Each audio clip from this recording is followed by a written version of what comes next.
Fellow Cameroonians, my dear compatriots, the year 2017, now drawing to an end, has been one of the most challenging our country and our people have experienced in decades.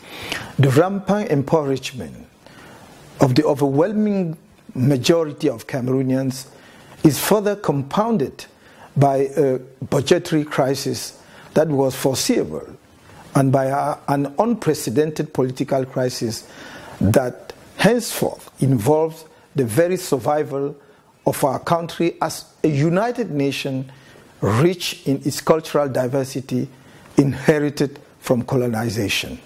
In short, the Cameroonian nation finds itself in a critical situation at the eve of an electoral year that is crucial for its future. President Paul Biya inherited from its predecessor, Amadou Ahidjo, in November 1982, a peaceful, stable, and prosperous country in which, after bloody nationalist fights, we were henceforth looking forward to an overall development that could drive the improvement of population's standard of living. During the 35 years in power, Mr. Biya, the CPDM and its regime have, through their irresponsible and inconsequent management, destroyed the achievements of the past, starting from the national unity and the living together. They have transformed the country into a zone of chronic insecurity, assumed tribalism and ethnic hatred. President Biya and the CPDM have spent more than 3 decades spelling peace to Cameroonians, while they themselves has never been peace builders.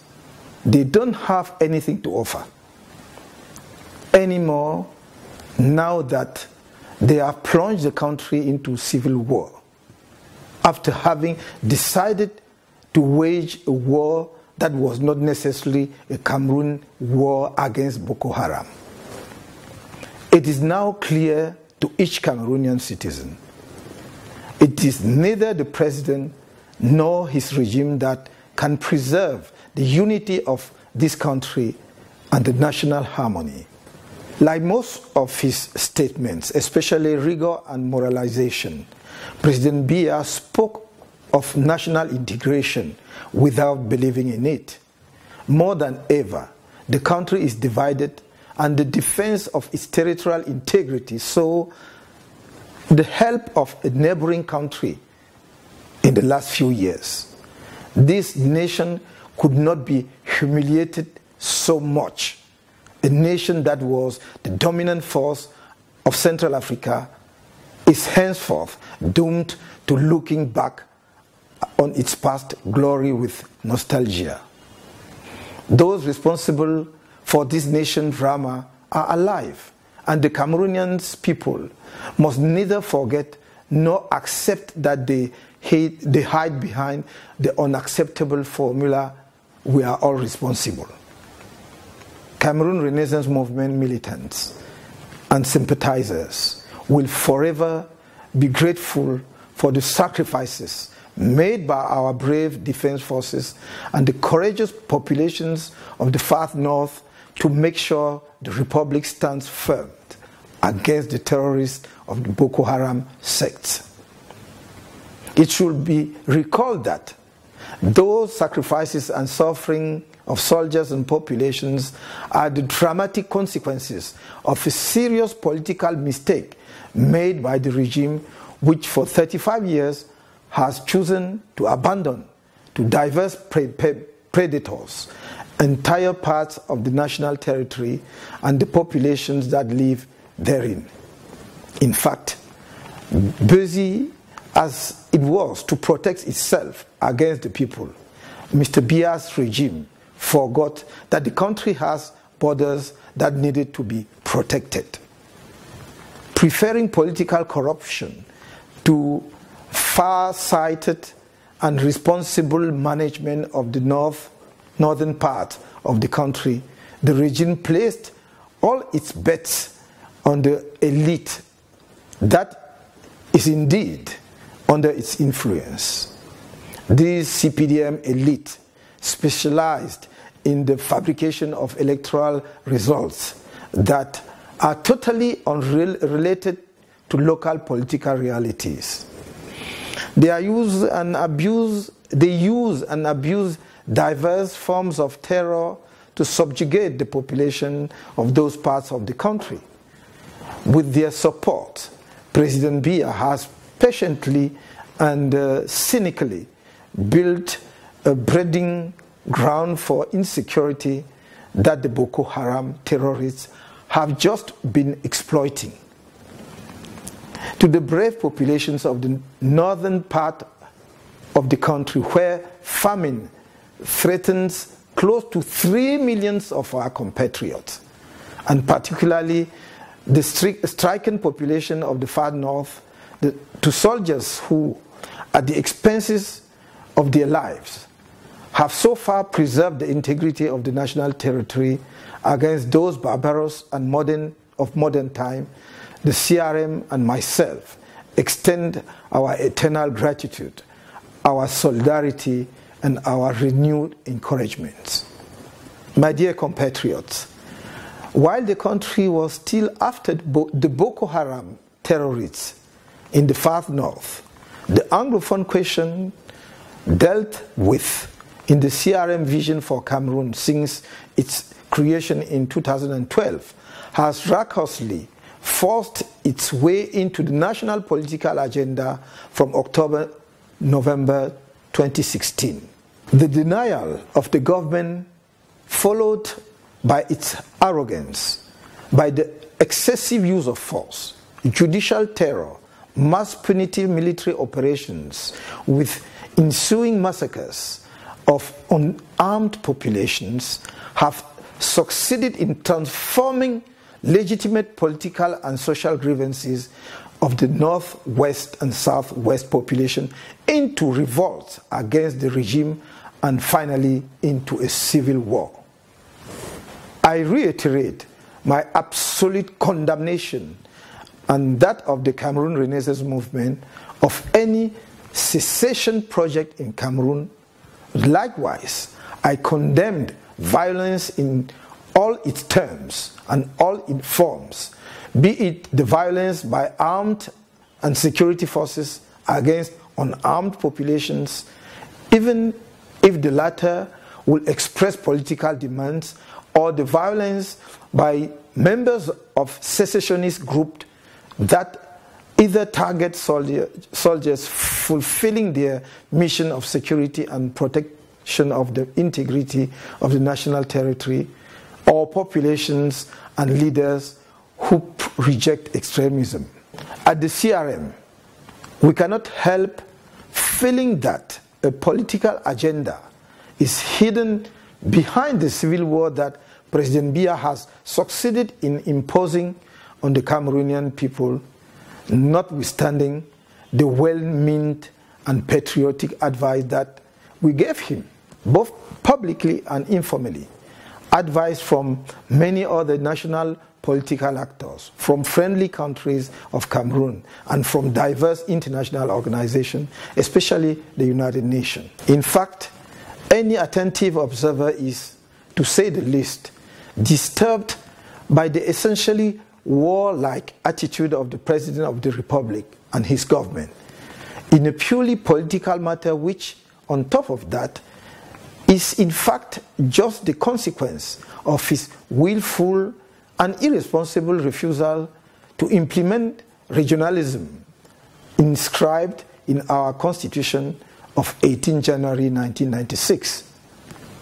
At a time when the National Army is already battling at the far north front with a grueling human, economic and financial cost for the country, when 6 of the 10 regions of the country are fiscally stricken, when Cameroon has gone back to the IMF, International Monetary Fund, and at the beginning of a 2018 long election year with important financial commitments, one wonders why the President of the Republic could tip the country into a civil war if it is not because he has chosen the politics of chaos in order to hold into power, or because he is no longer clear-minded to govern the country. The result is or will be the same in either case, a disaster for Cameroon. Whatever we will see in the near future as regards this illogical will of the regime to quell the flames of civil war in the two Anglophone regions of the country, the Cameroon Renaissance Movement once more reiterates its categorical stance against the shift in electoral calendar, no matter the reason.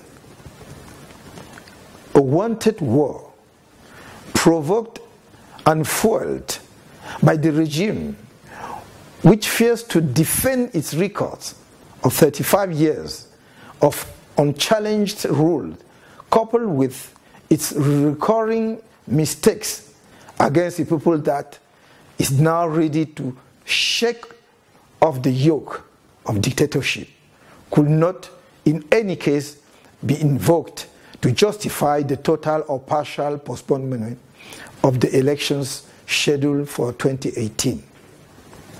That being said, no matter the numerous lives of soldiers and civilians needlessly sacrificed and the atrocious suffering imposed on the peaceful populations of Northwest and Southwest by excessive militarization and measures of administrative terror, it is still possible to save the peace. For this to happen, as we have continuously proposed to the government, it is imperative and urgent to organize in sincere national dialogue to thoroughly solve the Anglophone problem. At the same time, we need to look into political, institutional, and electoral reforms that are henceforth unavoidable, given the general situation of the country and the risk of generalized crisis that could emerge with the upcoming elections based on an electoral code conducive to massive fraud and change of results. This dialogue must precede it by some prior actions on the part of the regime.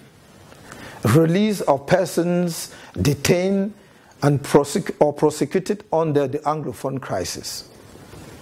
Return of the refugees, which reliable sources estimate to be in the thousands.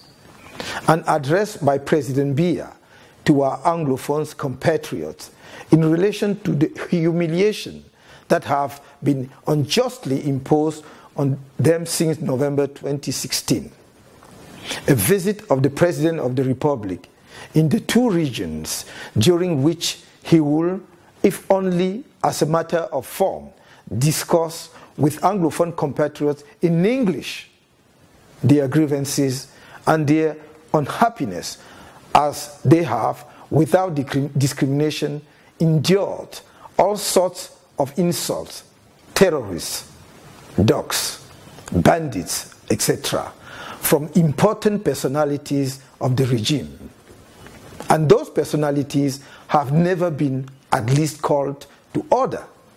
If he was not capable of conducting such a linguistic and political exercise, he will not only justify by himself the Anglophone demands, but he will disqualify himself from the presidential functions in a country where populations have just braved their usual fears to demand to live in full bilingualism as inscribed in the Constitution, and their double culture inherited from history. His recent speech, given entirely in French, to address the Secretary General of the Commonwealth speaks volumes on his will to negate the colonial biculturalism. Nevertheless, we encourage him to undertake with respect to our Anglophone compatriots this responsible approach. It is admittedly incompatible with his political management based on arrogance, contempt, complacency towards those he nonetheless gets his legitimacy from. But in the critical situation he and his supporters have plundered the country, there is no other viable solution. Mes chers compatriotes, le 2 juin 2017, notre pays a été mis une fois de plus au devant de la scène à la suite d'une nouvelle tragédie, l'assassinat noyade de Monseigneur Jean-Marie Benoît Bala, évêque du diocèse de Bafia à l'âge de 58 ans.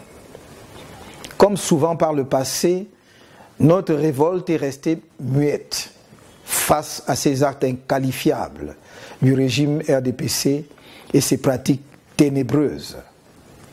Que la lumière ne soit pas faite à ce jour sur cette mort choquante, comme après les monstrueuses affaires d'assassinat de plusieurs évêques, prêtres et religieuses de l'Église catholique au Cameroun, le meurtre rituel du jeune Narcisse Ndiomopokam en plein jour à l'hôtel Hilton de Yaoundé en 2006, ou le vol du nourrisson de Vanessa Tchatchou survenu en 2011, tout cela, dis-je, renseigne à suffisance sur le degré de pourrissement moral du régime qui nous gouverne.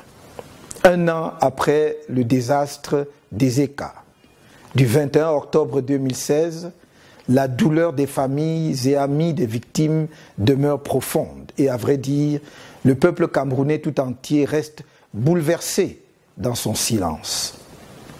Que ceux qui gouvernent le pays fassent preuve de compassion et donnent des réponses aux familles qui, comme celle de cet avocat, cherchant désespérément son épouse notaire disparue dans ce drame, ou qui attendent d'être fixés pour faire le travail de deuil.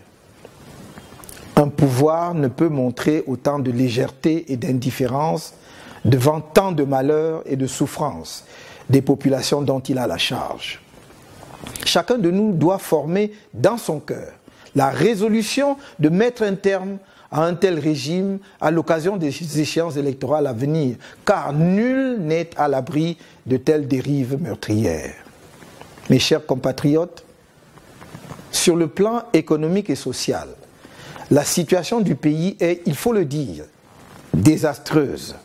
Je n'ai pas, et vous le savez, l'habitude d'un vocabulaire excessif, mais je me dois de vous présenter la réalité. Entre la fin de l'année 2016 et le début de l'année 2017, le gouvernement a placé à nouveau notre pays sous les fourches caudines du Fonds monétaire international, FMI. Malgré diverses dénégations, si l'économie camerounaise n'est pas encore techniquement entrée en récession, l'État, quant à lui, est menacé de faillite. Il s'agit d'un retour à la case de départ. On se souvient que 5 ans seulement après l'accession au pouvoir du président Biya, il s'était tourné vers le FMI alors qu'il venait d'hériter d'un pays prospère, aux finances saines et abondantes. Les Camerounais ont consenti plus de 20 ans de sacrifices pour sortir de l'ajustement structurel. Mais à peine sortis d'un tunnel dont on leur avait annoncé le bout pendant plusieurs années, le gouvernement est retombé dans la gabegie. Un endettement massif pour financer des projets mal étudiés, surfacturés et à l'efficience douteuse. À cela s'ajoutent des errements de politique économique. Et le même président Biya a placé une deuxième fois le Cameroun sous la tutelle financière du FMI. La boucle est donc bouclée. Un tel échec dans la gestion de l'économie est rare sous un même président de la République. La conclusion d'une analyse objective de la politique et de la conduite économique de ce régime est désormais une évidence partagée. Le slogan « Émergence en 2035 » est mort de sa belle mort, parce que depuis le début, un tel objectif était hors de portée de ce gouvernement qui n'a jamais atteint une seule fois en 7 ans le taux de croissance qu'il s'était lui-même fixé dans le document de stratégie pour la croissance et l'emploi, DSCE, censé nous mener à ce paradis. De fait, avec un taux de croissance d'environ 4% en 2017, inférieur à celui de 2016, dans une tendance durablement baissière, l'économie camerounaise piétine, tandis que la pauvreté et la précarité s'intensifient et se répandent. Le miroir aux alouettes des fameux projets structurants, baptisés vaniteusement les grandes réalisations, a cessé de faire illusion. Engagés près de 3 décennies sans investissement du renouveau dans les secteurs concernés, ils sont une collection d'échecs. Tenez, le barrage de Mékine, dont la conception a été ratée, n'est toujours pas fonctionnel. Et on se demande d'ailleurs en quoi c'est un projet structurant.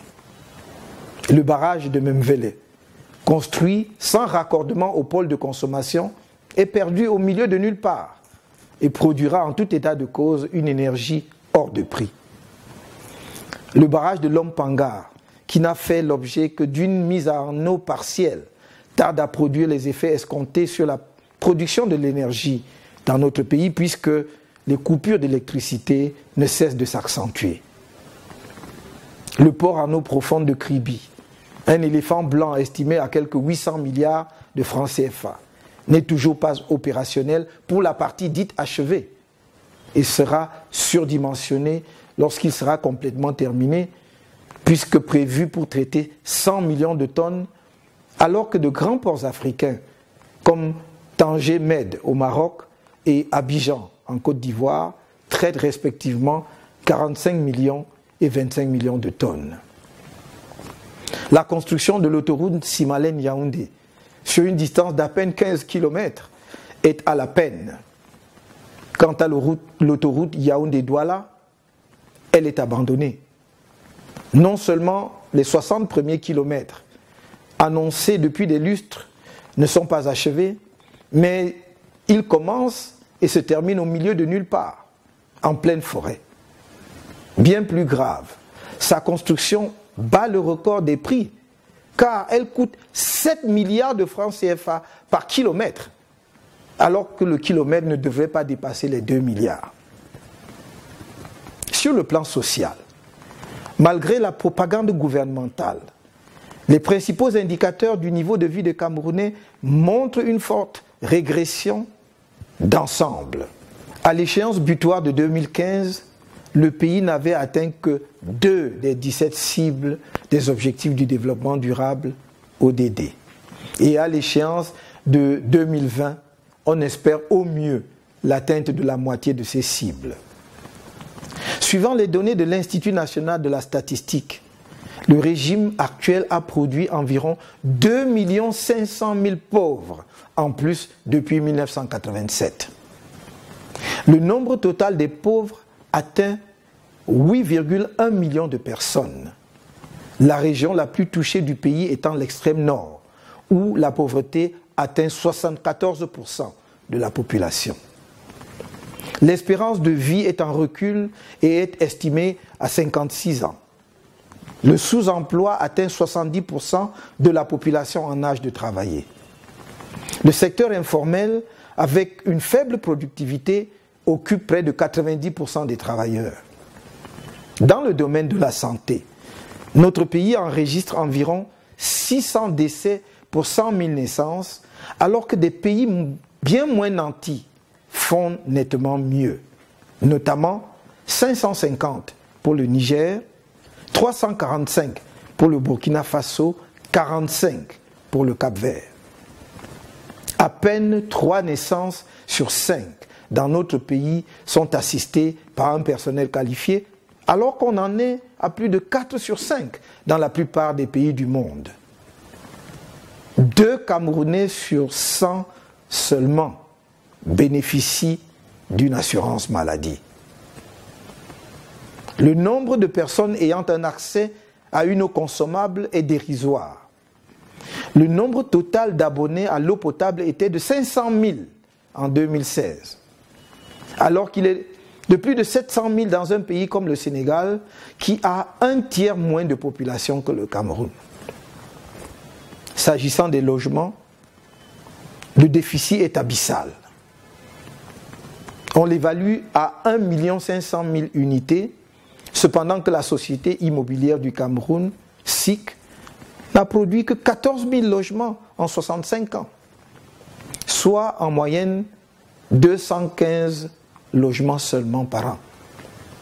Mes chers compatriotes, avant l'avènement du régime dit du renouveau, le concours d'entrée dans les grandes écoles ouvrant la voie à la fonction publique et les recrutements au sein des administrations publiques et parapubliques n'étaient certes pas parfaits, mais ils remplissaient pleinement une fonction essentielle dans la construction du sentiment national, de la cohésion sociale, d'enracinement du culte de l'excellence dans l'esprit des jeunes Camerounais.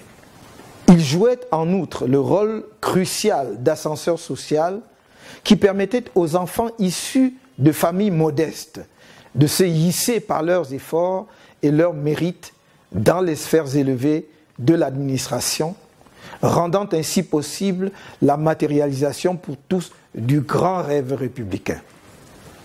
C'est ce système de sélection qui a permis à de nombreux dignitaires de ce pays, et même du régime actuel, de s'élever au rang social qu'ils occupent aujourd'hui.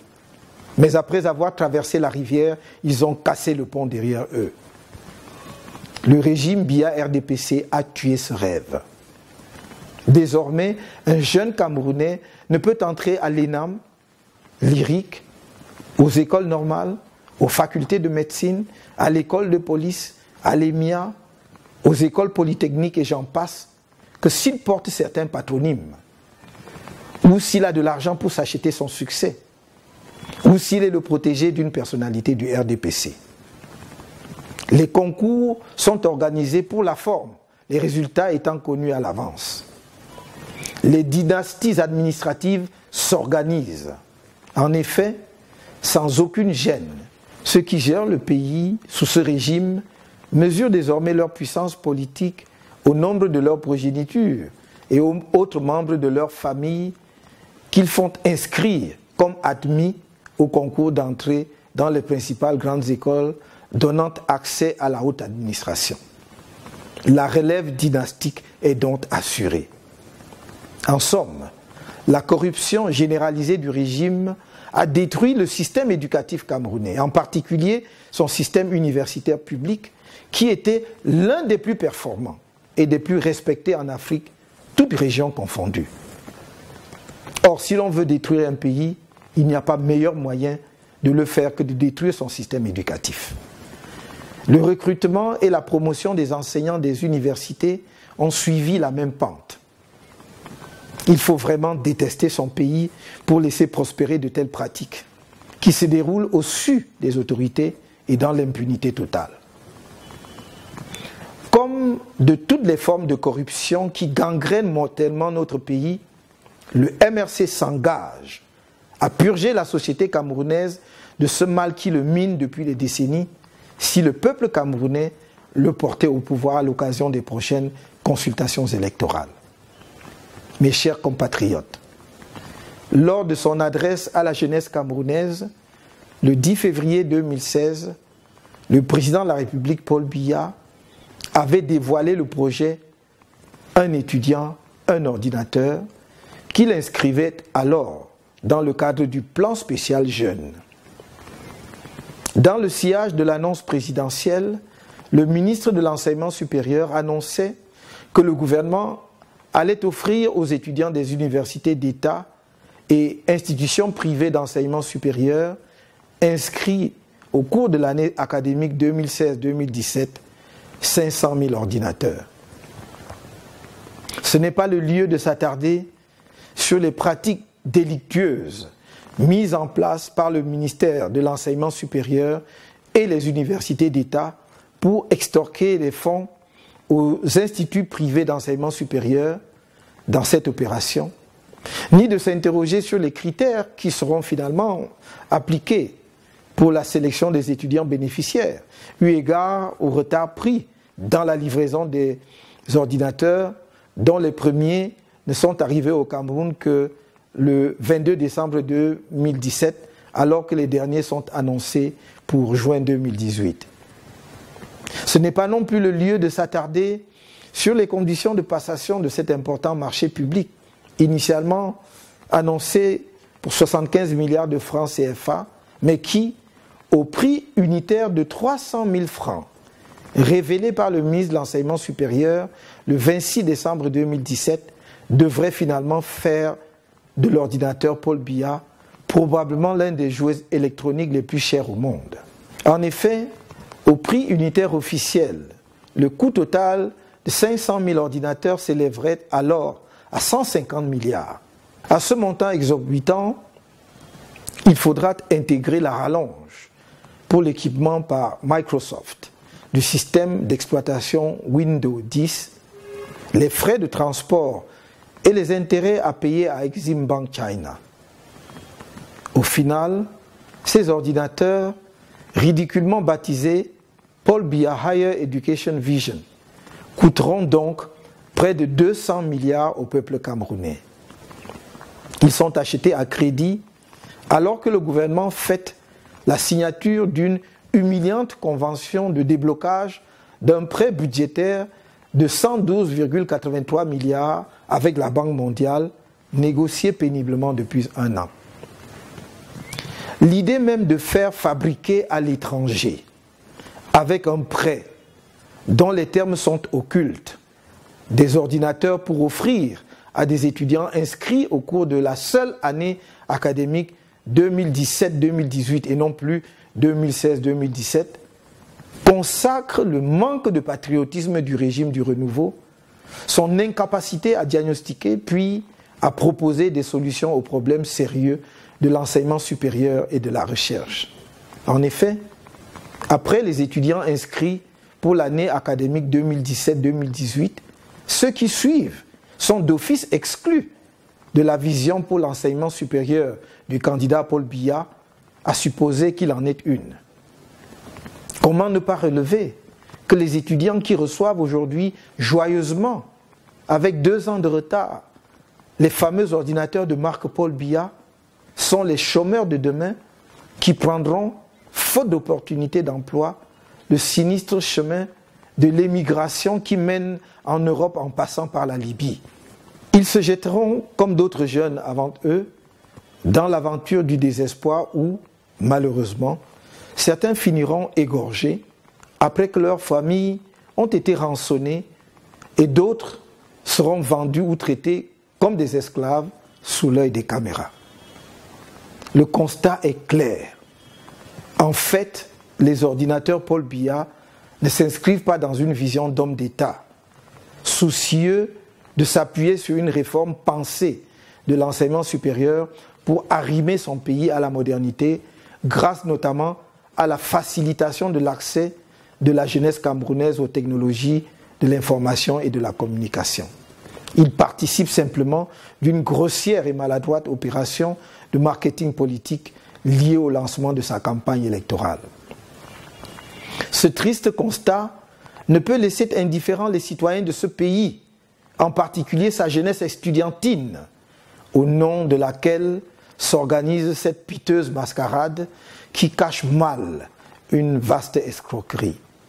Car en fait, d'ordinateurs annoncés, ce sont des jouets électroniques qui sont distribués à ceux qui seront élus pour ce don sur fonds publics du candidat Paul Biya. Un don sur prêt qui coûtera très cher aux contribuables camerounais et contribuera à alourdir l'endettement du pays. Cette triste farce des ordinateurs Paul Biya est la preuve de l'antipatriotisme économique de M. Biya, du RDPC et du régime du renouveau. Car dans un pays comme le Cameroun où le chômage est désormais un facteur d'insécurité grave, qui fournit notamment les rangs de la secte terroriste Boko Haram, une cause de désespérance qui alimente la crise anglophone et l'immigration suicide de la jeunesse, importer 500 000 ordinateurs est l'expression manifeste d'un manque de vision d'avenir pour le pays. En dotant le pays d'usines pour assembler ces ordinateurs, à défaut de les fabriquer. Le président de la République aurait permis au Cameroun d'accroître sa maîtrise de la technologie dans ce domaine et d'assurer l'approvisionnement des générations actuelles et futures d'étudiants camerounais en équipements informatiques de tout genre. L'implantation de telles usines au Cameroun aurait évité à tout gouvernement responsable, patriotique, soucieux de l'emploi, en particulier celui des jeunes, de transformer le fameux plan spécial jeunes en une source d'enrichissement de l'industrie chinoise et de création d'emplois pour les travailleurs chinois.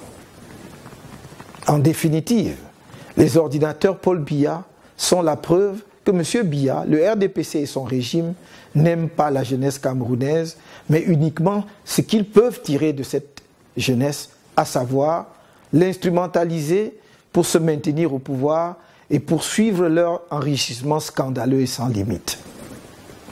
On ne peut comprendre autrement une opération annoncée dans le cadre d'un plan spécial jeune initié par le chef de l'État qui se transforme en une opération personnalisée du candidat Paul Biya à l'élection présidentielle de 2018. La ficelle est grosse et le peuple camerounais n'est pas dupe. C'est le lieu d'élever une condamnation ferme de ce financement de la campagne de M. Biya par l'endettement public. Le tribunal criminel spécial, TCS, doit donc suivre avec une attention particulière ce qui apparaît comme un détournement des deniers publics d'environ 200 milliards sous réserve d'autres surprises à venir par le candidat naturel du RDPC à la prochaine élection présidentielle. Cette opération menée en collaboration avec la Chine me donne l'occasion de dénoncer les ingérences insidieuses des puissances étrangères, dont celle de ce pays, et ce depuis plusieurs années déjà, dans la politique intérieure de notre pays. La collusion entre le gouvernement chinois et le régime RDPC contre les intérêts du peuple camerounais, se traduisant par des dons chinois récurrents de toutes sortes à ce parti, doit cesser. Elle est contraire aux lois de notre pays et ne va pas dans le sens des intérêts bien compris de la Chine au Cameroun. Mes chers compatriotes, l'année 2018 sera une année importante en raison des défis que nous lance la situation sécuritaire, économique, politique et sociale du Cameroun. C'est surtout une année électorale cruciale pour l'avenir de notre cher pays. Le MRC est né sur le constat de la difficulté de l'opposition, pourtant sociologiquement majoritaire dans le pays, à s'unir face à ce pouvoir qui a capturé l'État.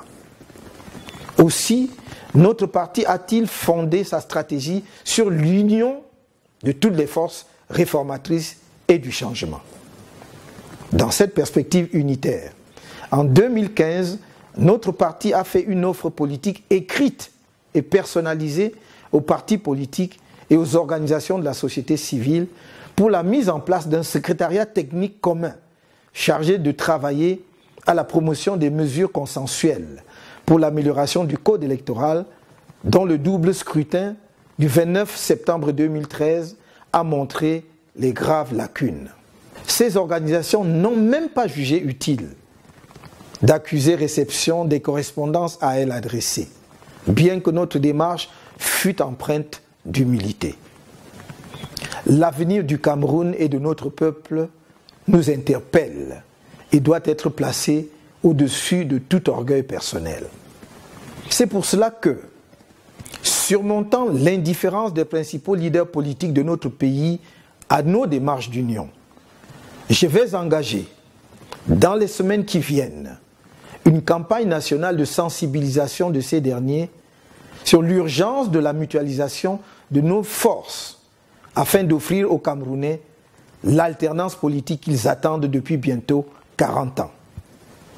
Dans ce cadre, dès à présent, je vais aller à la rencontre des dirigeants des partis politiques de l'opposition, peu importe où ils veulent bien m'accorder une audience. Je vais aussi prendre langue notamment des personnalités politiques importantes qui n'ont pas une affiliation partisane connue. les leaders anglophones républicains, les responsables des organisations de la diaspora camerounaise, dans le cadre d'une démarche de large ouverture. La situation critique de notre pays impose une capitalisation et une mutualisation de toutes les volontés et de toutes les expériences. Aussi me semble-t-il nécessaire de solliciter, malgré leur situation actuelle de détenus, l'expérience et les idées de personnalités importantes telles que l'ancien Premier ministre, les anciens ministres d'État secrétaires généraux à la présidence de la République et bien d'autres anciens ministres et personnalités d'une telle expérience. Suivant la même démarche, j'irai à la rencontre du monde de l'entreprise, des différentes corporations professionnelles, afin qu'ensemble, nous fassions cause commune pour lever le souffle de l'espoir sur notre pays. Au sein du parti au pouvoir, nombreux sont les patriotes, réformistes et notamment les cadres qui, faute de pouvoir mettre leurs idées et talents au service de notre pays, souffrent en silence devant les résultats politiques, sociaux, économiques et sécuritaires médiocres du régime depuis bientôt 40 ans. À ces patriotes habités par le souci du redressement national, à ces cadres qui sont marginalisés par les va-t-en-guerre du régime pour leur lucidité, le MRC leur tend la main pour une synergie des idées et des efforts bénéfiques pour notre peuple. Parallèlement à cette démarche inclusive de mutualisation constructive des idées et des efforts salvateurs pour notre pays, le MRC continuera d'animer sous diverses formes sa revendication pour la révision consensuelle du code électoral, indispensable pour prémunir notre pays des contestations des résultats électoraux.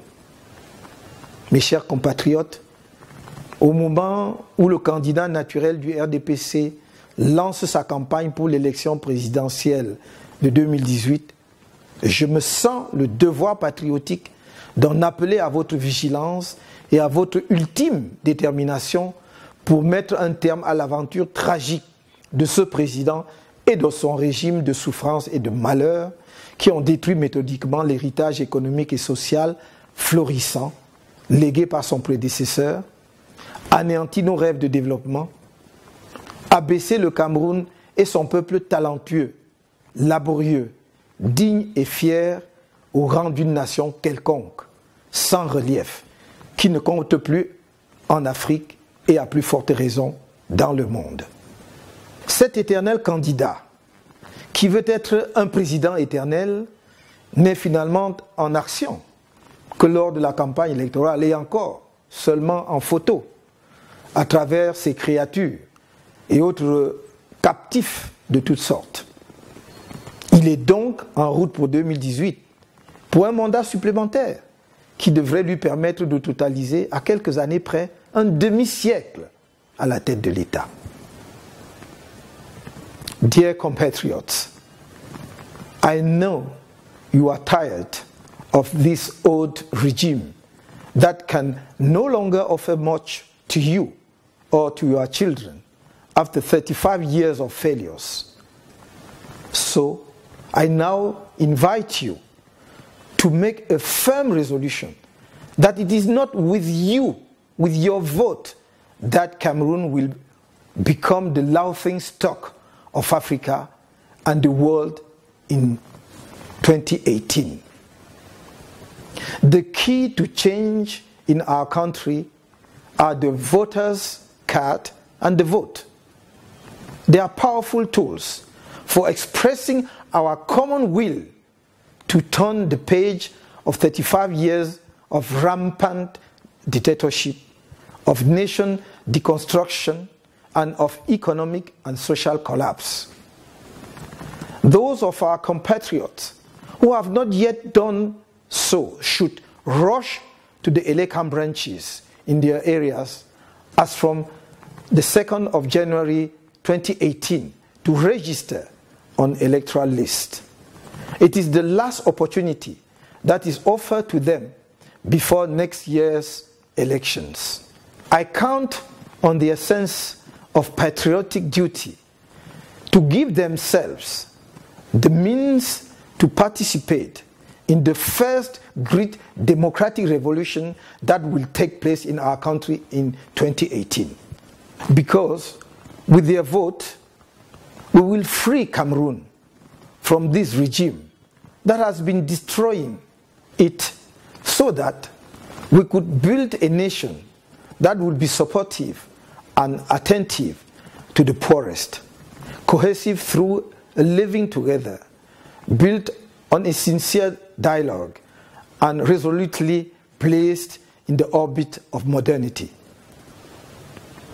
Camerounaises, Camerounais, au moment de vous quitter, je voudrais vous dire qu'un brillant avenir s'ouvre devant notre cher et beau pays, avec le changement attendu l'année prochaine. Vous vivrez dans un pays où l'on chérit la concorde et la confiance entre Camerounais, où l'ambition patriotique de construire une nation apaisée et rassemblée, prospère et juste, moderne et puissante, portée par la maîtrise technologique, guide l'action de l'État. Vous pouvez compter sur moi pour que nous la bâtissions ensemble. C'est sur cet engagement que je souhaite à chacun de vous individuellement une bonne et heureuse année 2018. Long live Cameroun, vive le Cameroun.